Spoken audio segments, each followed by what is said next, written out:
Assalamualaikum. Kali ini kita akan belajar figurative language. Ayo simak video berikut ini. Baiklah teman-teman sekalian, kita akan belajar 7 hal. Yang pertama adalah alliteration, onomatopoeia, metaphor, simile, hyperbole, personification, dan idiom. Ayo simak video berikut ini. Baik teman-teman, kita awali dengan bagian yang pertama, yaitu aliterasi. Apa sih aliterasi? Aliterasi itu adalah suara konsonan yang berulang di awal kata. Contohnya perhatikan baik-baik. Di sini ada Betsy bought bigger bottoms for baby Billy. Di sini terjadi pengulangan suara konsonan, yaitu konsonan huruf B ya. Ini sangat bermanfaat sekali sebenarnya untuk digunakan di dalam puisi. Jadi, aliterasi sering digunakan untuk pembuatan atau penulisan puisi seperti contoh berikut ini. Ini adalah contoh dari puisi yang menggunakan aliterasi. Perhatikan dengan baik. Dalam puisi ini, kita bisa melihat terjadinya banyak pengulangan suara konsonan di awal kata. Black bunny, the beautiful black bunny, dan lain sebagainya. Ini adalah aliterasi huruf konsonan B. Gimana teman-teman? Jelaskan? Ayo kita beralih ke bagian yang kedua. Apa itu onomatopoeia? Dia adalah kata atau sekelompok kata yang menirukan bunyi-bunyi dari sumber yang digambarkannya. Contohnya apa? Contohnya lebah. Lebah itu onomatopoeianya itu buzz. Kenapa? Karena dia itu bunyinya berdengung ya, buzz, berdengung. Coba kita lihat contoh yang kedua.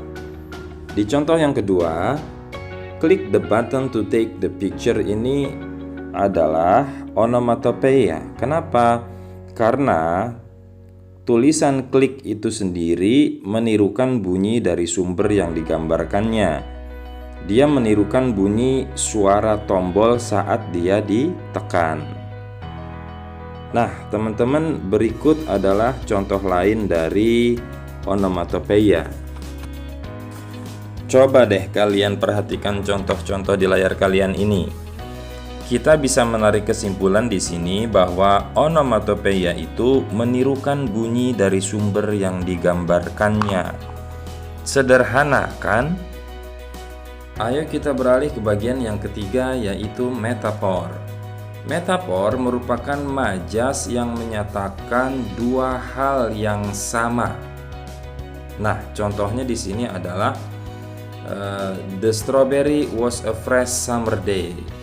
Dia membandingkan bahwa strawberry dan fresh summer day ini merupakan dua hal yang sama ya.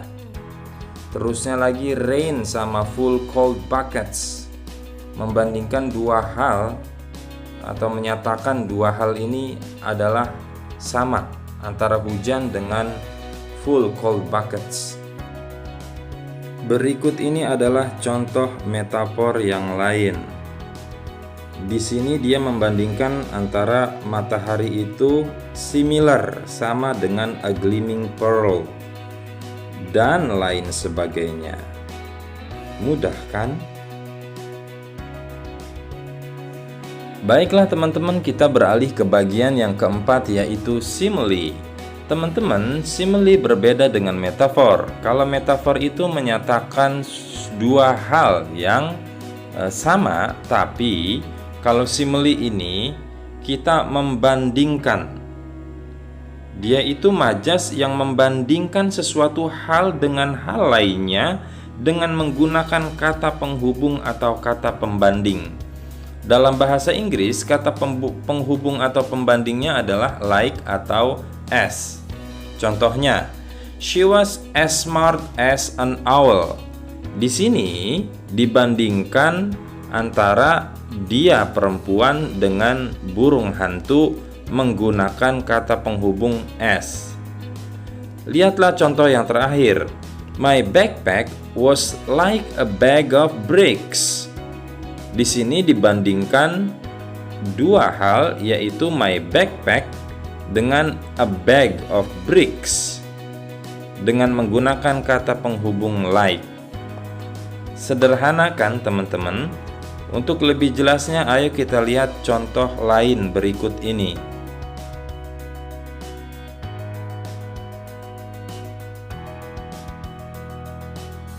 Atau contoh penggunaan simile dalam puisi seperti berikut ini.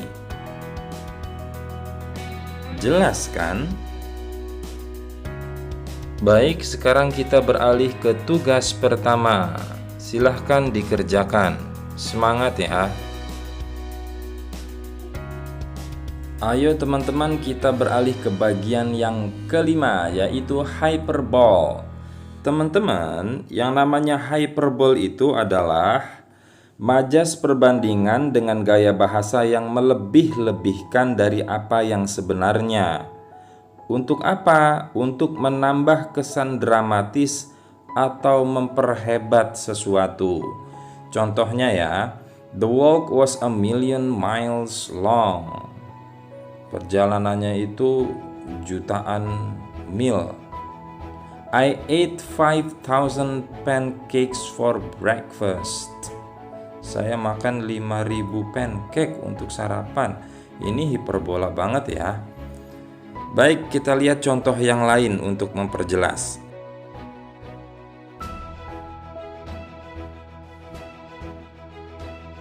Gimana teman-teman? Sudah jelas kan? Baiklah teman-teman, kita beralih ke bagian yang keenam, yaitu personifications. Majas personifikasi adalah majas yang memberikan sifat manusia kepada benda atau kepada barang dan kepada ide-ide tertentu. Di sini contohnya adalah the three leaves dance in the wind. Tuh, di sini dia itu memberikan sifat manusia, yaitu apa? Dance in the wind. Kepada benda apa? Kepada daun, kepada dedaunan. Contoh selanjutnya, the chair stood up straight and tall. Di sini bendanya adalah the chair. Dia diberikan sifat manusia, sifat karakter manusia. Apa itu? Stood up straight and tall. Nah, untuk lebih jelasnya kita lihat contoh berikut ini. Berikut adalah contoh majas personifikasi.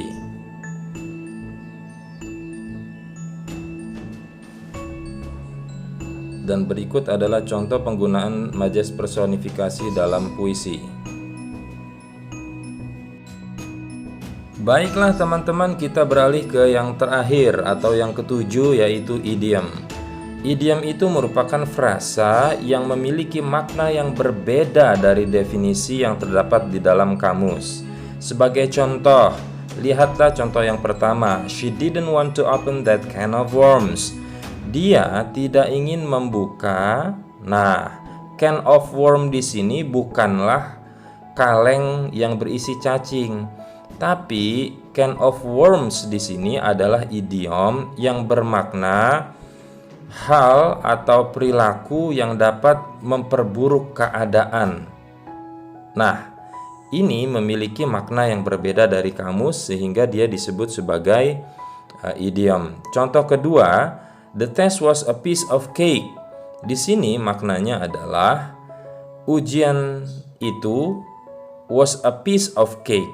A piece of cake bukanlah sesuai dengan makna kamus, yaitu sepotong kue, karena tidak ada kaitannya antara ujian dengan sepotong kue. Namun a piece of cake di sini artinya adalah mudah. Untuk lebih jelasnya perhatikanlah contoh berikut ini.